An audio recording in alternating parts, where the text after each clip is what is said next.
Femmes d'ombre, femmes de lumière. Bonjour à vous qui nous écoutez, Florian Dai vous amène aujourd'hui à la rencontre de Sally Pan. Bonjour et bienvenue dans ce nouvel épisode de Femmes d'ombre, femmes de lumière qui nous emmène aujourd'hui à la rencontre de Sally Pan, qui est une des pionnières du développement du café dans le centre de Taïwan. Alors, si vous êtes déjà allé au lac du Soleil et de la Lune, dans le centre de Taïwan, vous avez probablement eu l'occasion de déguster du thé noir qui est typique de la région. Mais depuis une vingtaine d'années, une autre plantation se développe aussi là et c'est le café. Aujourd'hui, nous sommes donc avec Madame Pan, qui est propriétaire de l'exploitation du café Xiangnong, que j'ai pu visiter récemment. Madame Pan a été la première à planter du café dans cette région et elle revient sur l'origine de son lien avec le café.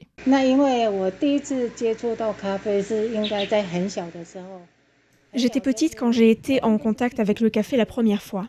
Taïwan en importait déjà, du fait des soldats américains, mais je ne savais pas faire la différence entre le bon et le mauvais café. C'est plus tard que j'ai découvert la plantation des caféiers et le reste, mais ce n'était pas très populaire à Taïwan. On faisait généralement bouillir le café ou on le préparait avec un siphon.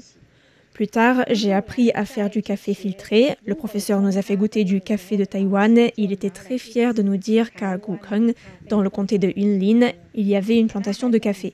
Nous étions très surpris. C'est là que j'ai appris qu'il y avait du café à Taïwan. C'était environ il y a 30 ans de cela. Madame Pan a continué à boire du café, à se former, mais c'est finalement lors de son retour près de Puli qu'elle est passée à l'étape suivante.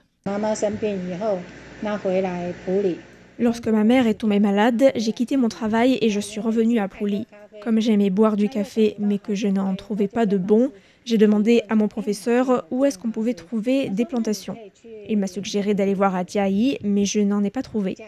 Je ne connaissais rien du tout à la plantation, aux variétés de caféiers, que ce soit le Typica, le Bourbon, etc. Mais comme nous avons ce terrain ici, j'ai planté une rangée de caféiers tout autour, en laissant la famille cultiver le reste du terrain.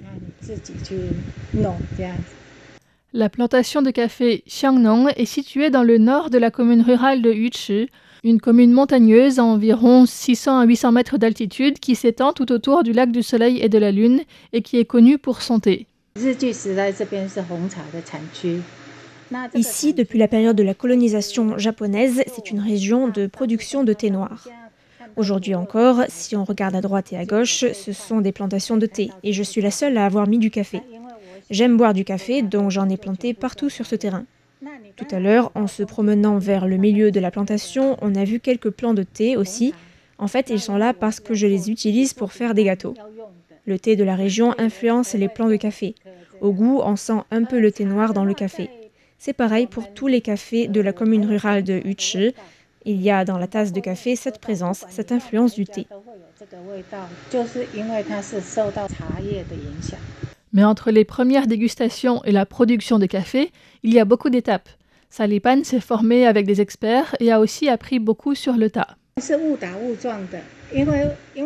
s'est fait un peu comme cela. Comme j'ai commencé à planter et faire du café, que j'ai cette maison, quand des amis venaient, je leur préparais un café et parfois, quand ça leur plaisait, on me demandait des grains. Et c'est comme cela que j'ai commencé à en faire plus et à en vendre.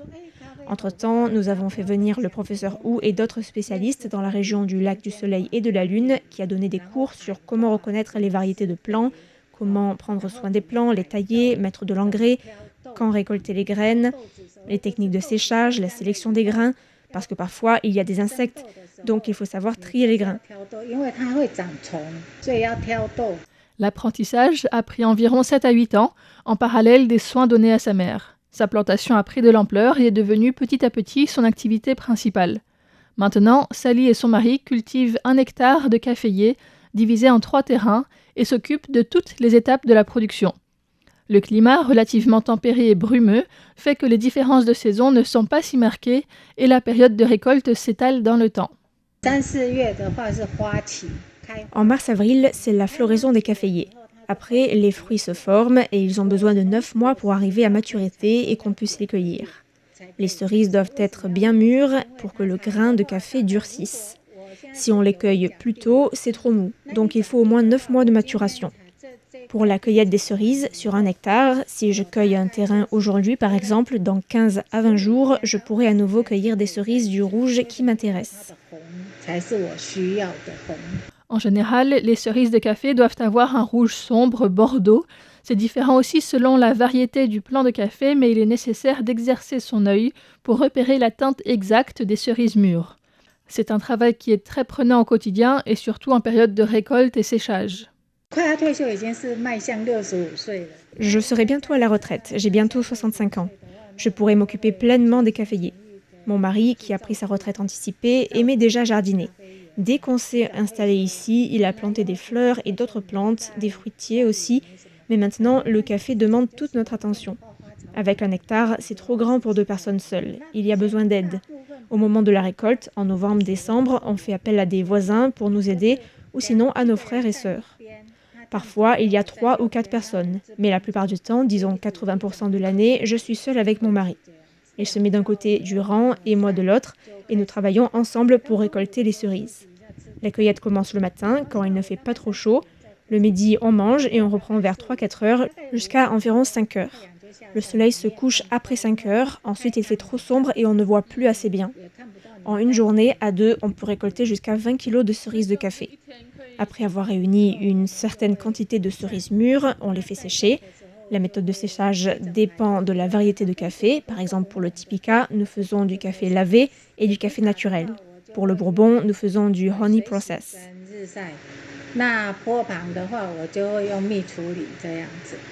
Il y a 3 façons de préparer les grains, en les lavant à l'eau, en les séchant naturellement au soleil pendant 1 mois à 1 mois et demi, ou bien en enlevant la coque et en laissant le mucilage, la chair de la cerise de café.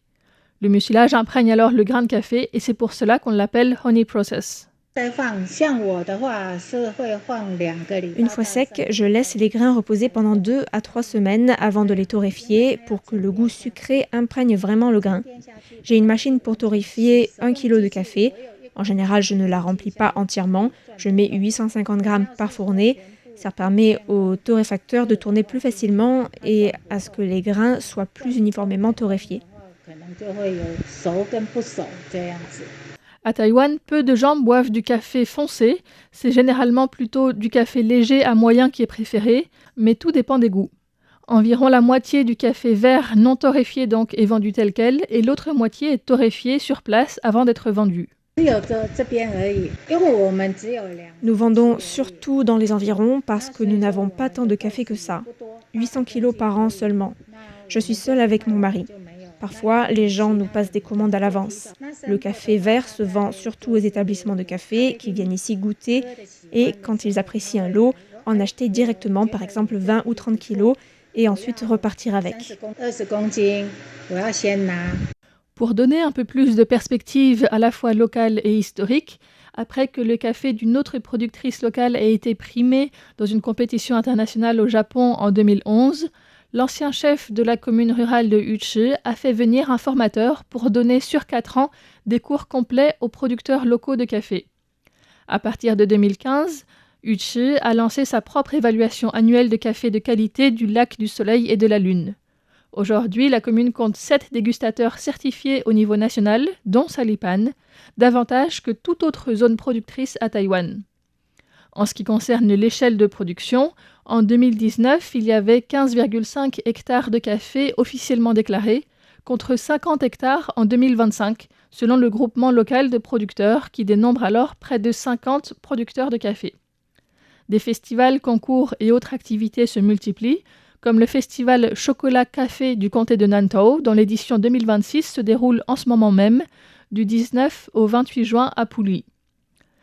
À peine 1 km du Xiangnong Café, il y a aussi la plantation de café Lugao, qui fait 11 hectares et est beaucoup plus axée vers le tourisme, avec des chemins aménagés pour visiter les plantations, un café bien plus spacieux et luxueux, avec une grande baie vitrée et une vue sur les collines avoisinantes. C'est aussi plus mécanisé, jusqu'au café pour-over fait par une machine, aux grandes dames de mon amie, amatrice de café avec qui j'ai fait ces 2 visites et qui n'était pas satisfaite de sa tasse. La vue et les gâteaux y sont bons, mais pour avoir du café vraiment bon et une expérience bien plus humaine, c'est vraiment chez Salipan que nous avons trouvé notre bonheur. Madame Pan est aussi barista, elle prépare des biscuits maison pour accompagner son café et elle nous a fait visiter la plantation derrière chez elle, dans un pli de montagne entre des champs de thé.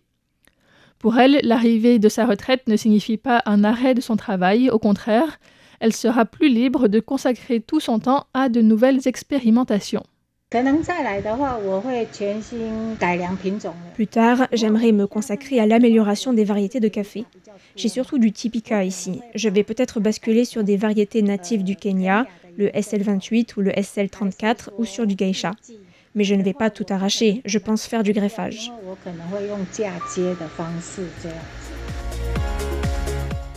Si vous voulez visiter le café Xiangnong, il est ouvert le week-end de 9h30 à 17h et en semaine sur réservation. C'était une émission présentée par Florian Dai pour RTI.